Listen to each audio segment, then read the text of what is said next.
Graças a Deus. Nós vamos dar continuidade hoje a uma série que começamos no último domingo, que fala sobre uma parceria que funciona.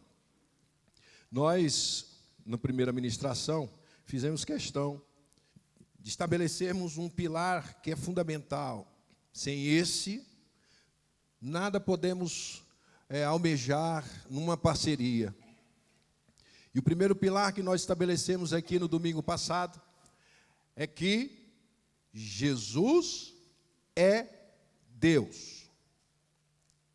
Nós combatemos o primeiro obstáculo a uma parceria que funcione, que seja bem-sucedida, que seja vitoriosa. O primeiro obstáculo que nos impede de desfrutarmos da plenitude da parceria com Jesus. É entender que Jesus é primeiro Deus. Por isso ele pode abrir a sua boca e dizer em João capítulo 15, que sem mim nada podeis fazer.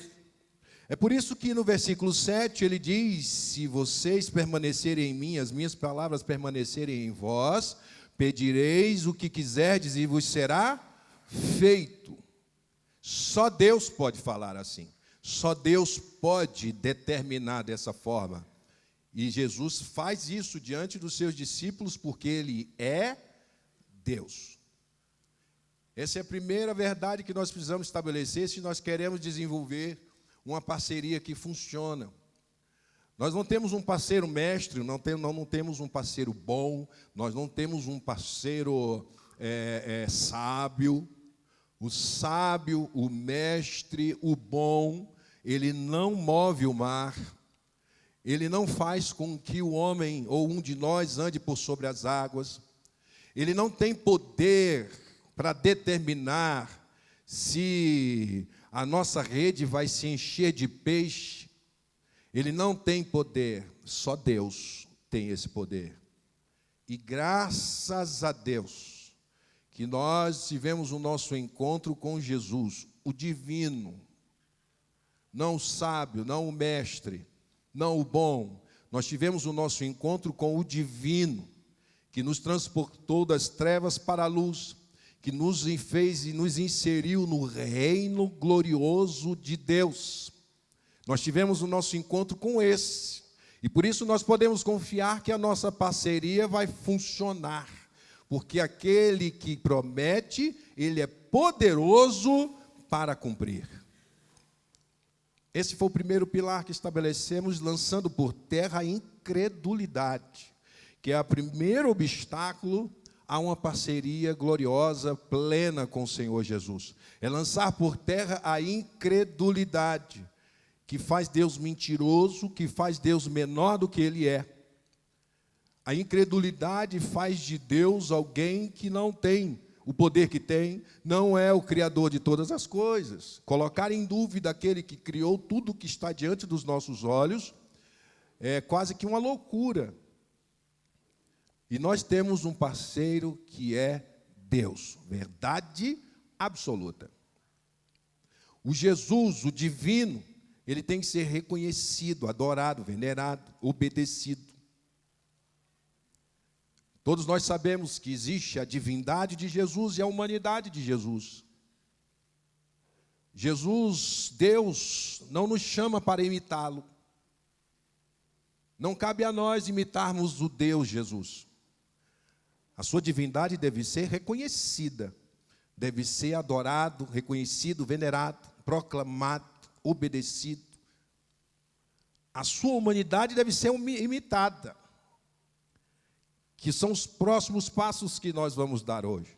O humano nos ensinou a orar, o humano nos ensinou a sermos compassivos, o humano nos ensinou a ser obedientes, o humano nos ensinou a confiar na mão de Deus, o humano nos chama para sermos feitos conforme a sua imagem.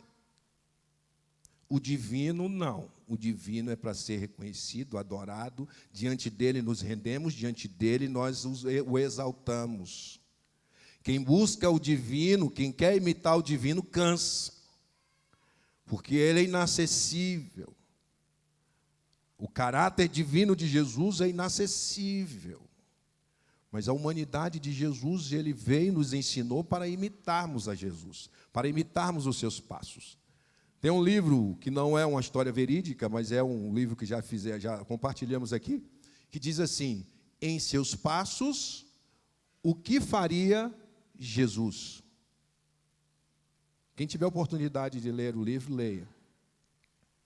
Porque é a ele que nós devemos imitar.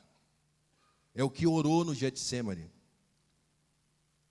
É o que andou, é o que compartilhou o pão, é o que sentiu angústia, é o que sentiu aflição, é o que foi isolado, escanteado, esbofeteado, é o que deu a outra face. Esse nós devemos urgentemente e obrigatoriamente imitá-lo. O divino não. O divino nós devemos nos prostrar diante da sua presença e dizer: afasta-te de mim, porque eu sou pecador. Reconhecer a divindade de Jesus é nos submeter à sua glória, à sua palavra, ao seu mover, ao seu poder. O humano nos ensinou a orar, o humano nos ensinou a congregar, o humano nos deixou o sacramento da ceia, o humano nos chama para sermos conforme a sua imagem. E a partir de hoje, nós vamos trabalhar aquilo que Jesus nos chamou a fazer. Porque nós podemos pensar que, porque Ele é divino, é poderoso e nosso sócio, nós precisamos suficientemente confiar nisso e viver uma vida de vitória, sem darmos um prego, palavra do meu pai, numa barra de sabão. Hoje nós vamos enfrentar a preguiça e a desilusão. Nós vamos no texto de Lucas capítulo 5, nós vamos tirar alguns conceitos ali.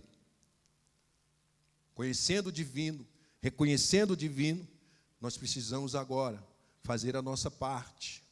Nós devemos agora lançar por terra a preguiça. Nós devemos agora abandonar a desilusão.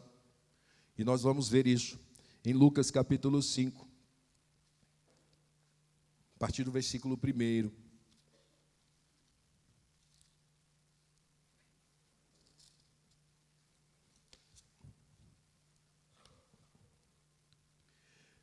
Lucas capítulo 5, verso 1 diz assim: aconteceu que, ao apertá-lo a multidão, para ouvir a palavra de Deus, estava ele junto ao lago de Genezaré. Viu 2 barcos junto à praia do lago, mas os pescadores, havendo desembarcado, lavavam as redes. Entrando em um dos barcos, que era o de Simão, pediu-lhe que o afastasse um pouco da praia, e assentando-se ensinava do barco as multidões. Quando acabou de falar, disse a Simão: faze-te ao lago e lançai as vossas redes para pescar. Respondeu-lhe Simão: mestre, havendo trabalhado toda a noite, nada apanhamos, mas sob a tua palavra lançarei as redes. Isto fazendo, apanharam grande quantidade de peixes, e rompiam-se-lhe as redes. Então fizeram sinais aos companheiros do outro barco, para que fossem ajudá-los. E encheram ambos os barcos, a ponto de quase irem a pique. Vendo isto, Simão Pedro prostrou-se aos pés de Jesus, dizendo: Senhor, retira-te de mim, porque sou pecador.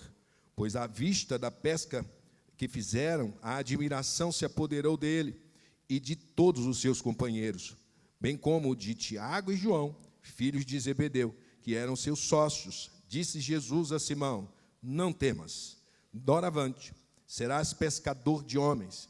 E arrastando eles os barcos sobre a praia, deixando tudo, o seguiram. Amém? Sócios. Eles se uniram porque entenderam que, conciliando as virtudes, reunindo os recursos, teriam um trabalho, teriam um empreendimento melhor sucedido. Eles se uniram para pescar, para criar uma empresa de pesca. Ao lavar as redes, nós podemos ver que o problema desses homens não é a preguiça. Porque eles passaram uma noite inteira pescando e nada apanharam. Retiraram o barco da água e lavavam as suas redes. Para quê? Preparando-se para a pesca na próxima noite. Isso não é sinal de preguiça, isso é sinal de disciplina. Lavando as redes, preparando as redes, porque após uma pesca, o material precisa estar pronto. E eles prepararam todo o seu material para a próxima noite, deixando a noite passada para trás e partindo para a próxima noite, para cumprirem o seu ofício.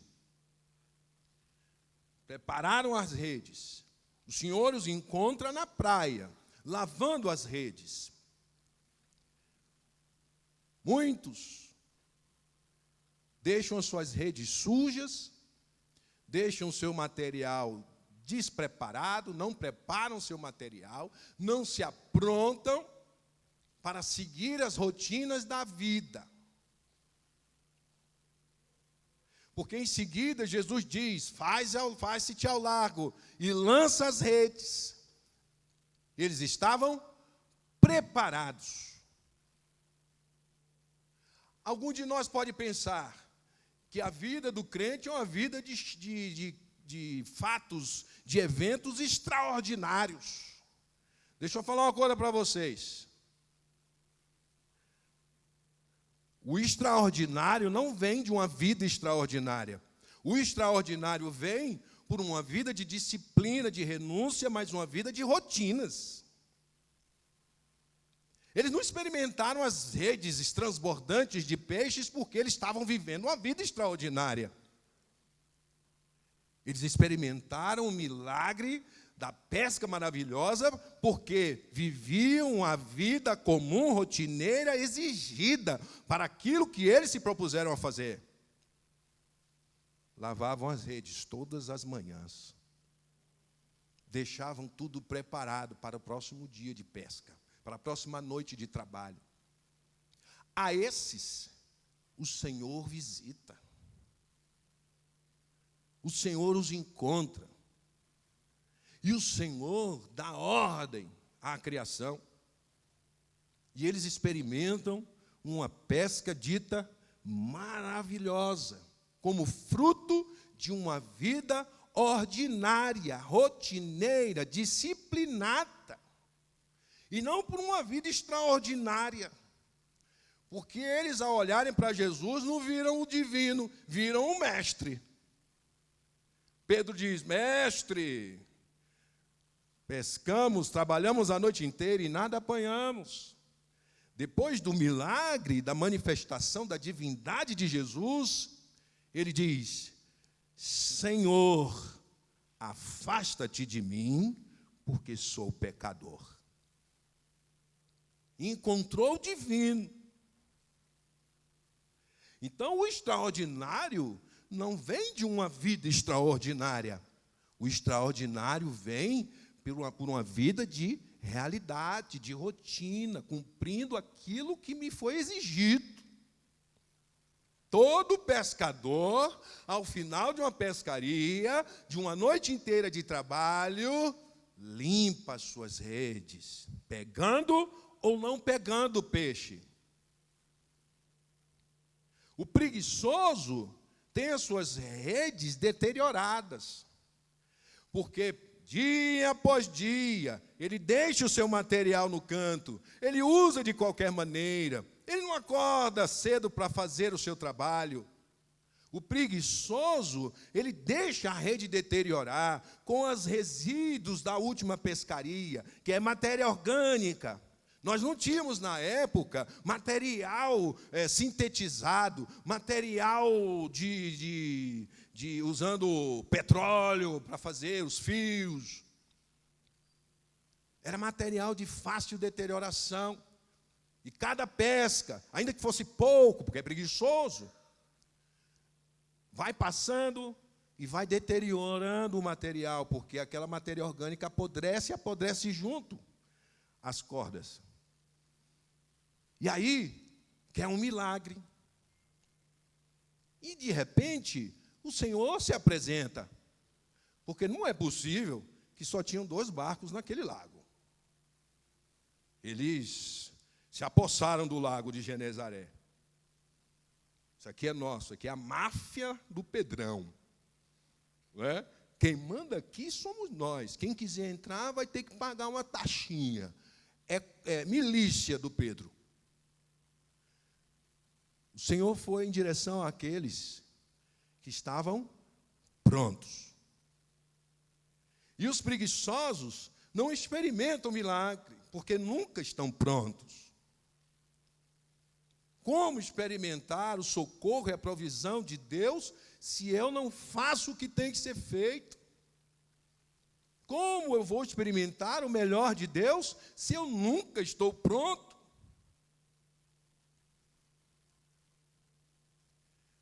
E nós precisamos estabelecer uma diferença entre a preguiça e a desilusão. Eu fiz questão de trazer mais esse conceito para que nós saibamos diferenciar uma coisa da outra. Existe o preguiçoso, existe o desalentado, o desiludido. Ambos têm algumas características. Ambos têm problemas na produtividade, na qualidade do trabalho. Ambos têm problemas de energia. Ambos têm problemas de disposição. Só que o desalentado, o desiludido, ele não tem alternativas. Ele não tem mais os recursos. O desalentado é o frustrado, que sonhou, que desejou, que buscou, e por alguma razão ou circunstância da vida, ou fez as escolhas erradas, ou elegeu as prioridades erradas, se frustrou. Esse é o desalentado, é o desiludido. É aquele que pode ter passado a noite inteira tentando apanhar peixe e não conseguiu. E pode estar à beira do lago, desiludido, desalentado. A esses o Senhor procura também. Ele não está parado porque ele é preguiçoso, ele está parado porque ele não tem mais alternativa. É a viúva de Sarepta, que diz, olha, eu vou preparar esse bocado aqui, para mim e para o meu filho, e depois nós vamos morrer. Eu não tenho solução, eu não tenho esperança mais. O desalentado, o desiludido, é desesperançado. Ele não tem mais esperança na vida, ele não tem mais a quem recorrer. Muitas vezes a gente vê pessoas desalentadas, desiludidas, e a cravamos e colocamos nela um rótulo de preguiçosa. No meu trabalho, eu tenho feito isso. Eu criei um programa de saúde mental lá. Porque, muitas vezes, a pessoa está com problemas, desalentada, desiludida, e repercutindo no seu trabalho, na sua produtividade. E se não tiver um mínimo de discernimento e sensibilidade para perceber que essa pessoa não é preguiçosa, mas ela tem uma questão de saúde mental, ela vai responder um processo administrativo disciplinar e vai ser mandada embora, sem antes diagnosticar o seu problema. Eu sou presidente do sindicato, lido com isso direto. De virar para o colega e falar assim, não, esse aí não quer nada, não. Eu falei assim, até para dizer que ele não quer nada, vamos resolver a outra parte, vamos tentar diagnosticar. Aí ele falou que ia procurar o psiquiatra dele, eu falei, ele já te respondeu, filho. Ah, não. E quer seguir o trâmite protocolar. Comunica a corregedoria, e a corregedoria que se vire com ele. E eu falei, cara, faz o seguinte, vê qual é a situação dele, pede uma análise, pede um diagnóstico, encaminha ele para o serviço social, faz isso antes. Não manda ele direto, não, porque lá é com cré. Que ele, de fato, está praticando atos dignos de uma sanção disciplinar, isso não há dúvida. Você está na beira do lago lá, parado, e a pessoa fala assim, joga a rede. Não, hoje não. Hoje não. Hoje eu não estou bom. Hoje você não sabe que eu passei a noite, não me cobre nada. Aí, preguiçoso. Né? O preguiçoso, ele faz isso deliberadamente. É um problema de caráter. O desiludido é um problema de estado de espírito. Não é uma pessoa que deseja, não é uma pessoa que não sonha, é uma pessoa que desejou, sonhou, buscou, trabalhou e se frustrou. Esses homens podiam estar na beira do lago, desiludidos com a pescaria da noite anterior. E Jesus chega e diz, olha, primeiro, né? Usa o barco. Usa o barco, pega emprestado. Ele podia muito bem falar assim, ó amigo, procura outra aí. Eu estou terminando um serviço, eu vou para casa, eu não sei nem o que eu vou dizer para minha sogra. Pedro, né? Eu não sei nem o que eu vou dizer lá. Porque a gente tem que imaginar que não foi só aquela noite, talvez. Quantas noites seguidas esses homens limpam suas redes, esperam chegar a hora da pescaria, colocam o seu barco no mar e tentam apanhar alguma coisa e nada apanham. Quantas noites, em sequência, eles sofrem com o fracasso de chegar em casa e dizer, olha, hoje não deu, vamos ter que dar um jeito aqui, porque não tem recurso. Ó, o pão está acabando, a farinha está acabando, o óleo está acabando. Quantas oportunidades de viver uma vida desiludida, de chegar para Jesus e falar assim, ó, mestre, ensina o povo aí, pega outro barco aí, o meu não. Segue aí, que daqui eu vou embora, senão eu sei que você fica altas horas aí com esse povo, eu não estou afim não, hoje eu não estou bem. Mas ele oferta o barco dele. E Jesus prega para aquela multidão. Os irmãos acham que eles não estavam ouvindo a pregação? Será que eles estavam ali, ó, vai falando aí que eu vou lavando minha rede aqui, não sei nem o que é que você está falando aí, não me pergunte nada, porque eu não sei. Quantas situações nós estamos aqui ministrando, tem pessoas aqui a quem essa palavra vai te trazer um ânimo novo, vai te trazer um fôlego novo. Nós estamos falando aqui do reencontro reconfigurado. Quem sabe o reencontro reconfigurado seja esse momento de deixar a palavra de Deus cair sobre a sua vida, de se expor à palavra de Deus. Não fala nada, não. Não leva nem caderno. Nós fomos num encontro de casais em Curitiba.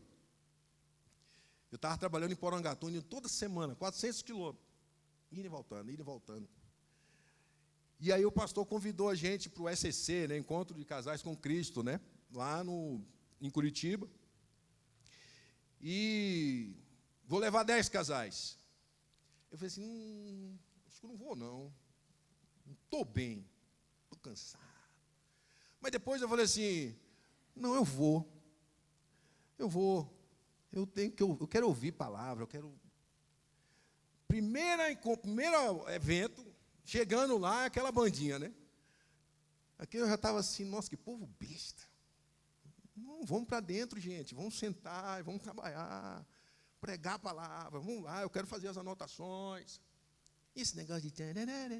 E o povo ria, aquele riso irritante, né? Tipo assim, vai, pega. E se você fizer cara feia, é pior, eu acho. Aí que eles vêm mesmo, com biscoito, creme cracker. Eu falei, nossa, isso é lanche.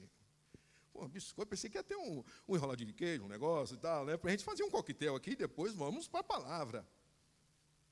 Primeira palavra, peguei levei o caderno, Bíblia. Chorei do início ao fim.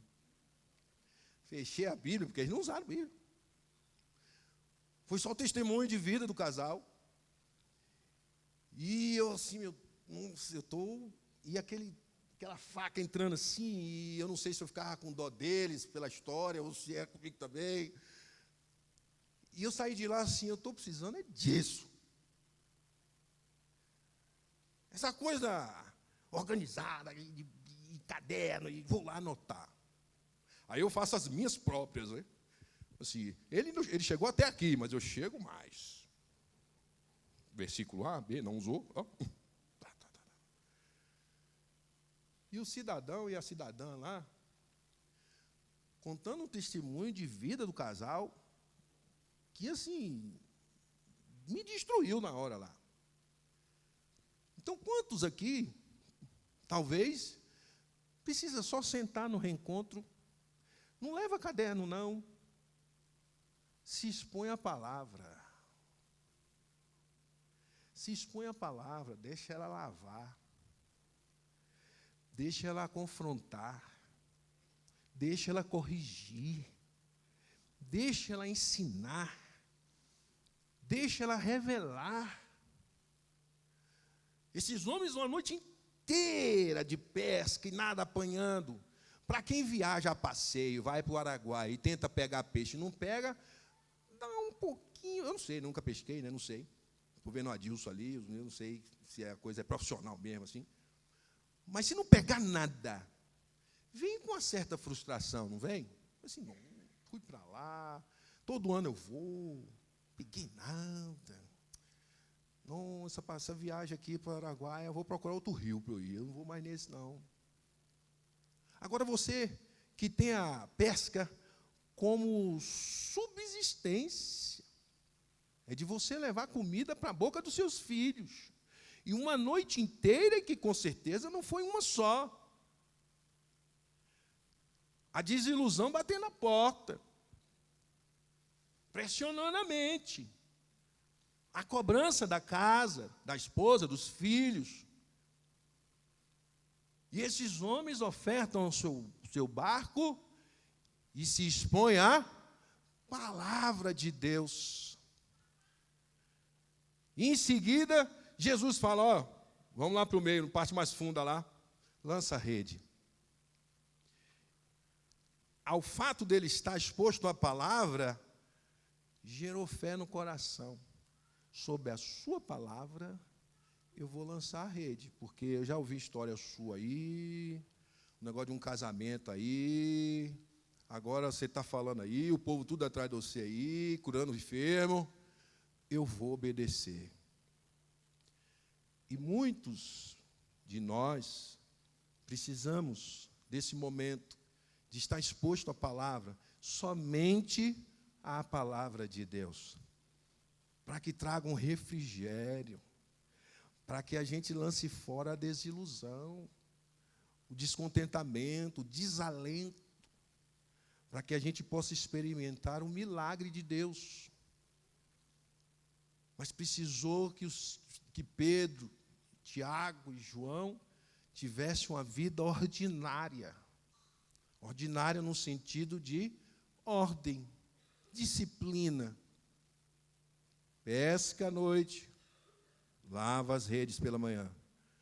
Lança as redes à noite, lava a rede pela manhã. Pesca, lava. Pesca, lava. Pegou peixe, bom. Não pegou, está pronta a rede. Pegou peixe, ótimo. Não pegou, está pronta a rede. Amanhã eu vou de novo. Amanhã eu vou de novo. Depois de amanhã eu vou de novo. Não há nada de extraordinário nisso. Mas o Senhor vai de encontro aos que vivem de forma ordinária para estabelecer eventos extraordinários na sua vida. De uma pesca maravilhosa. Por isso, esse pilar da preguiça precisa ser lançado por terra. Quem tem parceria com Jesus não pode ser preguiçoso. E a preguiça não é um estado de espírito, é um estado de caráter, é uma condição do caráter. Isso é feito deliberadamente. É aquele que sabe o que tem que fazer e não o faz. É aquele que sabe que não está cansado, mas deita para descansar. É aquele que sabe que tem que acordar no meio da madrugada, erguer as mãos aos céus para interceder por seja lá o que for, e não levanta. Ele decide, no controle da sua vontade, não fazer o que tem que ser feito, não vai experimentar o extraordinário de Deus. O desalentado é outra circunstância. Ele não está mais no controle da sua vontade. Ele está adoecido de mente e de alma pelas frustrações da vida. Esse só um encontro com Jesus. Só o expor-se à palavra de Deus. O preguiçoso é o que Provérbios 6 diz, do 6 ao 11, que fala da formiga. Pro preguiçoso, o que tem para ele é: até quando? Até quando vai cruzar os braços? Até quando vai se escorar? Até quando? Esta é a pergunta que tem que ser feita. O preguiçoso precisa ser exposto, precisa ser confrontado, porque o problema não é de alma, é de caráter. O preguiçoso não faz porque não quer. O preguiçoso, ele está no controle da sua vontade e decide não fazer. O preguiçoso, nessa circunstância, não lavaria as redes, muito menos daria o barco para que Jesus pregasse à multidão. Ele ia se escorar. Tem alguns ditados por aí, né? Tem gente que quer que o mundo termine em barranco para ele morrer encostado. Quer que o mar pegue fogo para comer peixe frito. Podia estar na Bíblia isso, né? O preguiçoso precisa ser confrontado, exposto. Tem esse dedo em riste e dizer: até quando? Até quando você vai levar essa vida? Até quando você vai ignorar a vontade de Deus e fazer aquilo que lhe apraz, numa vida regalada? O Provérbios diz que ele compara o preguiçoso a uma porta presa no portal da casa, nas dobradiças. Eu acho que ele é pior que uma porta, porque a porta ainda cumpre um papel. Abre para você entrar, fecha. Abre para você entrar, dá passagem, né? O preguiçoso nem isso. Mas o Salomão compara o preguiçoso a um homem, a uma porta, que fica na cama rolando para um lado, rolando para o outro, rolando para o lado, e nada edifica, e nada constrói, não tem fruto nenhum. Tendo capacidade, tendo conhecimento, tendo as estruturas, tendo os recursos, prefere se regalar na cama. E não é um deitar na cama que o faz preguiçoso, porque o sono revigora o corpo para mais um dia ordinário de trabalho, de rotina. O preguiçoso rola de um lado para o outro sem propósito nenhum, porque diz que ele descansa antes de estar cansado. Ele deita em berço esplêndido.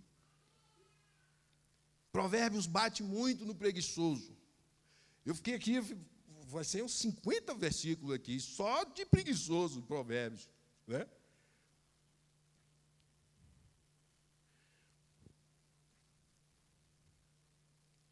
Então, a diferença entre preguiça e desilusão, todos pegaram.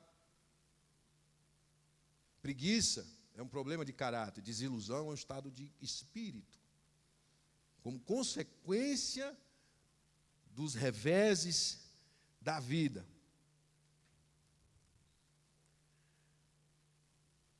A preguiça, eu peguei 2 significados importantes da preguiça. O primeiro é indolência, que fala de indolor. O indolente, preguiçoso, ele recusa, ele foge da dor do trabalho. Está forte, hein? O indolente é o indolor, é o que foge da dor. Ele não quer dor, ele não quer sofrimento. É igual ir para a academia, né? Tem pessoas que falam assim, eu fui para a academia, eu não vou mais não, estou todo dolorido. O músculo tem que sangrar para ele crescer. Tem que sofrer para ele crescer. O indolente não quer fazer o músculo sofrer, que na verdade ele não quer sofrer. Tem a vagabundagem. Vagar, andar sem rumo, andar sem destino. O preguiçoso é aquele que vaga sem propósito, sem destino. As pessoas consideram vagabundo aquele que anda sem um destino certo. Aquele que anda por aí e dá a entender que ele é um desocupado. São duas palavras importantes. O indolor, o indolente, que não quer sofrer o dano da dor, e o vagabundo, que quer andar por aí sem destino certo, como se sem ocupação estivesse. O trabalho glorifica a Deus, e Deus honra quem trabalha. O preguiçoso desonra a Deus. O preguiçoso diminui a glória de Deus. O preguiçoso é indiferente à glória e o poder e a divindade de Jesus. O preguiçoso abre mão de experimentar a presença da glória de Deus. O apóstolo Paulo diz em 1 Tessalonicenses 3, do 6 ao 12, ele diz, nós vos ordenamos, irmãos, em nome... É 2 Tessalonicenses, melhor dizendo. Olhei aqui que eu tinha que corrigir, não corrigi. Que vos aparteis de todo irmão que ande desordenadamente e não segundo a tradição que de nós recebestes. Mais adiante ele diz, porque quando ainda convosco vos ordenamos isto, se alguém não quer trabalhar, também não coma. Pois de fato, estamos informados de que entre vós há pessoas que andam desordenadamente, não trabalhando, antes se intrometem na vida alheia. Tem tempo, vai cuidar da vida do outro, né? Ele é um mal para a comunidade. O apóstolo Paulo chuta a canela.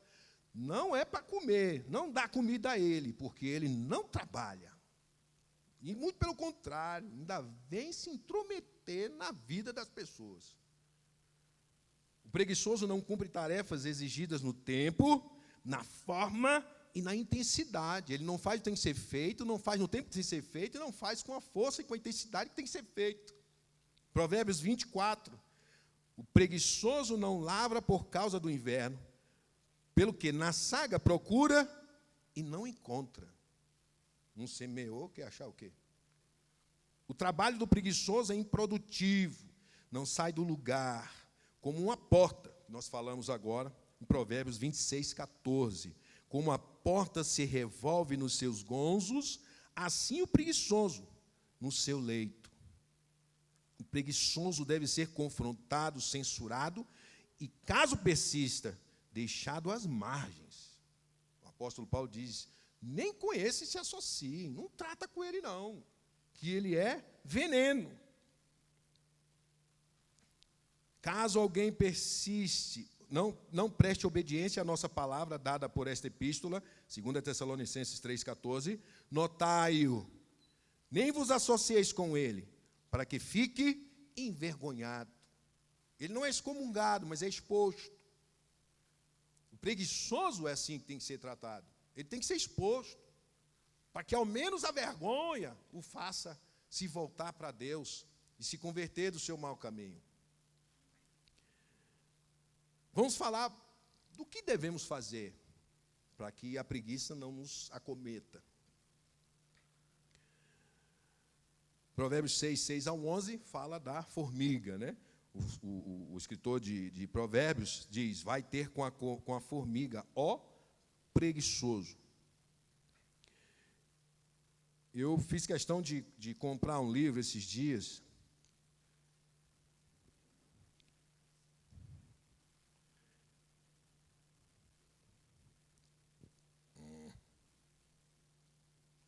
Ele... Bota o óculos, né, filho? Mas, gente... Volta. Ele diz assim: Formigas, lições da sociedade mais bem-sucedida da Terra. Escrito por William Douglas e Davi Lago.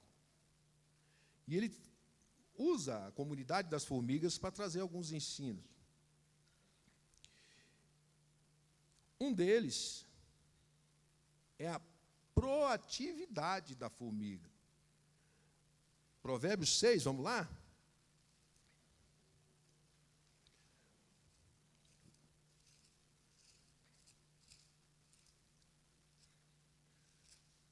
Provérbios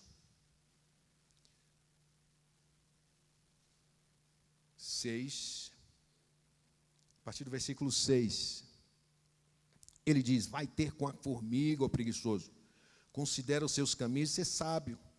Não tendo ela chefe, nem oficial, nem comandante, no estio prepara o seu pão, na cega junta o seu mantimento. Ela é proativa.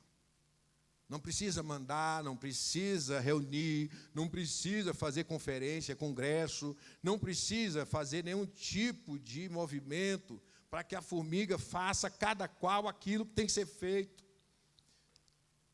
Assim, nunca entrei no formigueiro para saber como é que eles organizam isso aí. Se tem uma reunião de líderes, primeira, segunda, sexta-feira do mês, reúne os líderes de célula, vem as cortadeiras, vem as generais, as guardas, você faz isso, você faz aquilo, você faz aquilo. A formiga não tem chefe, não tem ninguém que diga o que ela tem que fazer, e todas elas fazem exatamente o que tem que ser feito, da forma que tem que ser feito, no tempo que tem que ser feito e com a intensidade que tem que ser feita. Observe a formiga. Eclesiastes 11:4 diz: não somente observa o vento, quem observa, não somente, então você tirou isso. Quem somente observa o vento, nunca semeará, e o que olha para as nuvens, nunca cegará. Tem iniciativa, tem proatividade. Uma outra característica que nós precisamos guardar no coração é a diligência. Está pronto a fazer. Provérbios 10:4. O que trabalha com mão remissa empobrece, mas a mão dos diligentes vem a enriquecer-se. Provérbios 13:4. O preguiçoso deseja e nada tem, mas a alma dos diligentes se farta. Pedro, Tiago e João, à beira do lago de Genezaré, lavando as redes, o Senhor os abençoou diligentemente, cederam seu barco, e toda sorte de bênçãos foi derramada sobre eles, e teve farta colheita, farta pesca. Diligência. Tenacidade. Se você colocar uma pedra no caminho de uma fila de formigas, ela vai suplantar aquela pedra. Todo obstáculo ou tira do caminho ou passa por cima, mas elas vão tenazmente buscar cumprir o propósito para o qual elas foram vocacionadas. Elas vão chegar no destino. Se fechar a boca do formigueiro, elas abrem outra. Quando eu morava na Rua 15, e aí falando de cupim, é irmão, né? Parente distante, não sei. Eu morava na Rua 15, em frente à casa do pastor, coloquei uma grama lá quando eu cheguei, mas pense numa pessoa que passava as noites procurando um jeito de matar aqueles cupim. Aqueles cupim da cabeça grande, que você pisa aqui, mete o cravo em você aqui, e você dói o ano inteiro. E eu ficava ali com a lanterna de noite, porque só sai de noite, né? Aí eu metia o negócio lá e fechava. E no outro estava ali, estava aqui. E eu falei, mas gente, deve ter um remédio. Não adianta, elas fazem, elas cumprem o papel delas, elas são tenazes. O que é tenaz é rígido, rígido de propósito. O tenaz é aquele que gruda. Na ciência é usada como um elemento que absorve, que gruda, que cola. Ele não abre mão do propósito, ele não abre mão do objetivo, ele vai até o fim. E nós, como sócios de Jesus, ele requer de nós proatividade, iniciativa, diligência, tenacidade, sem abrirmos mão daquilo que é o nosso papel. Porque o divino está lá, pronto, perfeito, para que nós cumpramos disciplinadamente as nossas rotinas, para que, havendo necessidade, o extraordinário aconteça. A preguiça não faz parte do dicionário do crente. A preguiça não faz parte do nosso dicionário.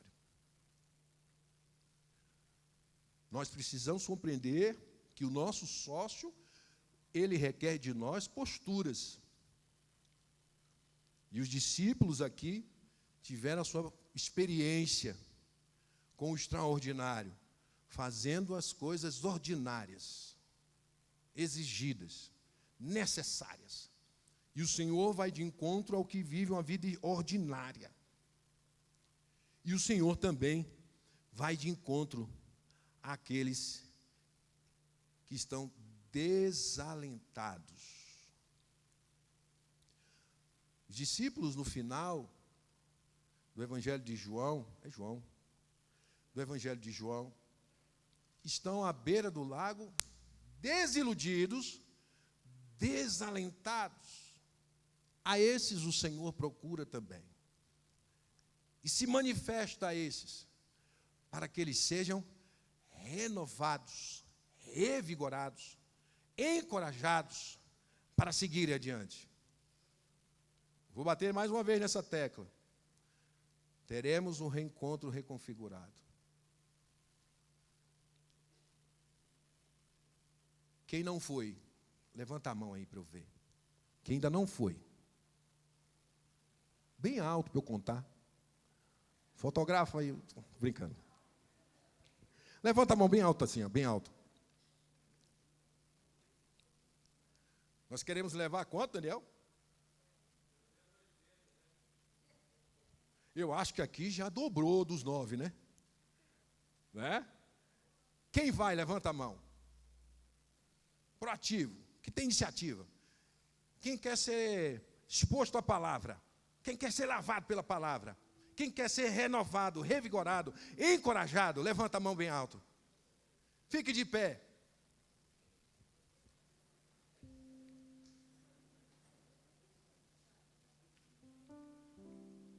Quem quer ser renovado em um dia e meio da sua vida? Quem quer ver sua rede se encher de peixe, porque se expôs à palavra? Quem vai entregar seu coração para ser ministrado naqueles dias? Essa renovação, basta estar. Entendam? Basta estar. Não precisa carregar um saco de pedra. Para ir para o reencontro, vai ter que carregar aí uma pilha de pedra. Esse é o seu ingresso. Você vai carregar pedra, vai carregar água. Esse é o seu ingresso. Não é dinheiro, não. É sacrifício, é trabalho. Vai suar para entrar. E na porta, nós vamos estar lá com o lenço. Se tiver com a testa seca, não entra. Você vai ter que suar para entrar. É assim? É assim? Não. Basta estar. Talvez Pedro, Tiago e João estavam ali cuidando de alguma outra coisa no barco, mas ouvindo a palavra. Em um determinado momento, o coração dele se aqueceu e se voltou para Jesus. E ao Jesus ordenar, faze-te ao largo e lança a rede. Eles ainda estavam vendo o mestre, mas ainda assim obedeceram. E lançaram suas redes e fizeram uma pesca maravilhosa. Basta estar, meu irmão. É um sábado de manhã até a noite e um domingo até meio-dia, né, pastor? Até meio-dia. Um sábado e um domingo, metade do dia, para se expor à palavra e ser lavado pela palavra, renovado, revigorado, com o seu chamado restituído, restabelecido, o desalento, a desilusão deixada para trás, porque o Senhor Jesus vai se encontrar com você naquele lugar. E nós já dissemos aqui, não somos nós que marcamos esse encontro, é o Senhor que marca esse encontro conosco. Para nos renovar a fé, para nos renovar o chamado, para nos renovar no ministério. Basta estar com a mente sã, com os ouvidos desobstruídos e com o coração disposto a acolher com mansidão a palavra de Deus. Basta estar, meu irmão. Nada vai ser tirado. Muito pelo contrário, vai te ser acrescentado em conhecimento, em intimidade, em revelação, em encorajamento. Não perca essa oportunidade. Não perca essa oportunidade. Porque esse é o momento de sermos edificados no Senhor.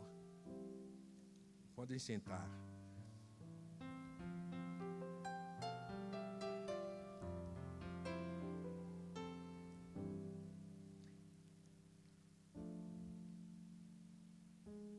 E a palavra do Senhor para nós, e a palavra do Senhor para os desalentados, deixa o preguiçoso de lá. Para os desalentados, é o que o Senhor diz em Mateus 11, 28. Vinde a mim, todos vós, que estáis cansados e sobrecarregados, e eu vos aliviarei.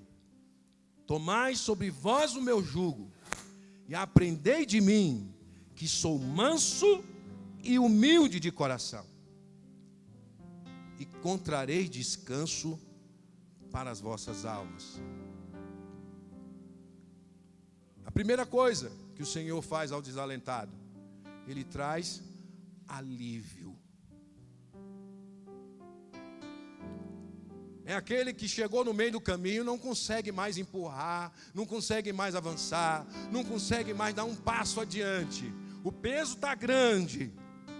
Mas Jesus diz, vinde a mim, e eu vos aliviarei. Primeira coisa que o Senhor faz para a sua vida, é trazer alívio de toda a carga, de todo o peso. Mas o Senhor quer mais.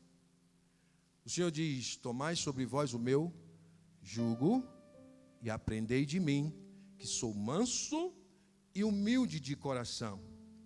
E Ele diz o quê? E encontrareis descanso para a vossa alma. Primeiro o alívio, depois o discipulado, uma vida com Deus traz descanso. Esse é o destino daqueles que ouvem o chamado do Senhor. Alívio, ensino e descanso para a nossa alma. O nosso parceiro é o que nos ensina todas as coisas. Vida de oração. Jesus orou no Getsemane. Ele diz, olha, fiquem aqui que eu vou até ali orar, porque a minha alma está profundamente angustiada. Sabe por que a gente tem que orar? Porque Jesus orou. Jesus orou.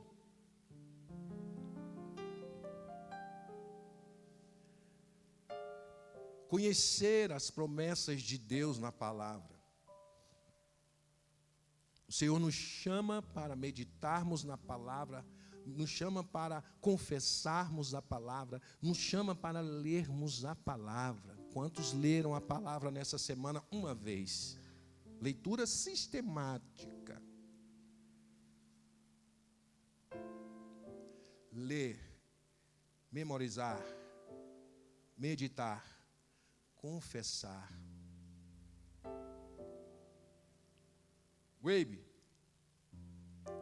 repita assim comigo: o Senhor é o meu pastor e nada me faltará. Você precisa de mais alguma coisa? Está na palavra de Deus. O Senhor é o meu pastor e nada me faltará. O Senhor é o meu pastor e nada me faltará. Confessa a palavra, traz ela para dentro de si, para fugir do desalento, da desilusão. Confessa: o Senhor é o meu pastor e não me faltará. Jó diz: eu sei que o meu Redentor vive.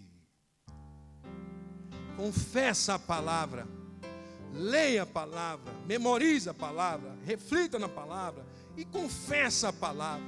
Muda a confissão dos seus lábios, faz dos seus lábios um manancial da palavra de Deus, das verdades, das promessas de Deus. Confessa a palavra, ela é para nós, é Deus falando conosco. Serviço. Sirva a Deus. Sirva a Deus sem murmuração, diz o apóstolo Pedro. Mas sirva na força que o Senhor supre. Colossenses 3, 23 e 24. Congregar. Hebreus 10, 25. E não deixeis de congregar-vos, como é costume de alguns, antes façais admoestações, tanto mais, quanto o dia do Senhor se aproxima. Tanto mais, quanto o dia do Senhor Jesus se aproxima, mais devemos estar congregados. E congregados não é estar sentado num salão puro e simples. Congregado não é estar presente puro e simples, é estar presente, atentos, ativos, engajados e servindo. Isso é congregar. Congregar não é uma reunião de corpos. Congregar é uma reunião de propósitos.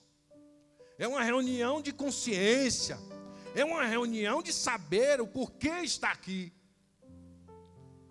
Não podemos sair de casa, sentar aqui e cumprir um protocolo. Não há protocolo. Existe a necessidade de congregarmos tanto mais quanto o dia do Senhor se aproxima. E vai chegar o dia. E nós temos que ser encontrados congregados para a glória e louvor do nome do Senhor Jesus. Aconselhamento, discipulado. Ensinando-nos uns aos outros, admoestando-nos uns aos outros. Admoestação é procurar saber como está, por que fez, por que deixou de fazer. É exortar, apontar o caminho, é ministrar, é fortalecer, é consolar, é encorajar uns aos outros. Por isso precisamos saber com quem nós nos aconselhamos. Com quem abrimos as nossas necessidades, com quem compartilhamos as nossas carências. E é na igreja, é entre os irmãos, que nós vamos encontrar o perfeito aconselhamento. A palavra do Senhor diz que bem-aventurado é aquele que não se detém no caminho dos pecadores, nem se assenta na roda dos escarnecedores, nem anda no conselho dos ímpios. Antes o seu prazer está na palavra de Deus. E o Senhor nos plantou junto ao ribeiro de águas para sermos frutíferos. E para encerrar, esse mesmo salmo diz que o Senhor conhece o caminho do justo. aqueles que vivem de forma ordinária, aqueles que fazem o que tem que ser feito, aqueles que andam confiantes no Senhor, aqueles que buscam estar congregados, aqueles que abandonam a desilusão, não deixam a mente e o coração ser tomado de desalento, mas confessam a palavra de Deus, o Senhor conhece o seu caminho. Conhecer não é saber que existe, é estar presente, é estar envolvido, é intervindo soberanamente em cada uma das situações. O Senhor não sabe que nós existimos, o Senhor vive conosco, anda conosco, intervém nas nossas circunstâncias. O Senhor tem o seu braço estendido sobre nós, o Senhor tem os seus ouvidos inclinados para nos ouvir, o Senhor conhece o nosso caminho e Ele fará que nós possamos lançar as redes e toda a criação obedecerá e nós compartilharemos e desfrutaremos de uma pesca maravilhosa. Quantos compreenderam a mensagem? Quantos vão ser, a partir de hoje, vão se dedicar a ter a proatividade, a iniciativa, a diligência, a tenacidade?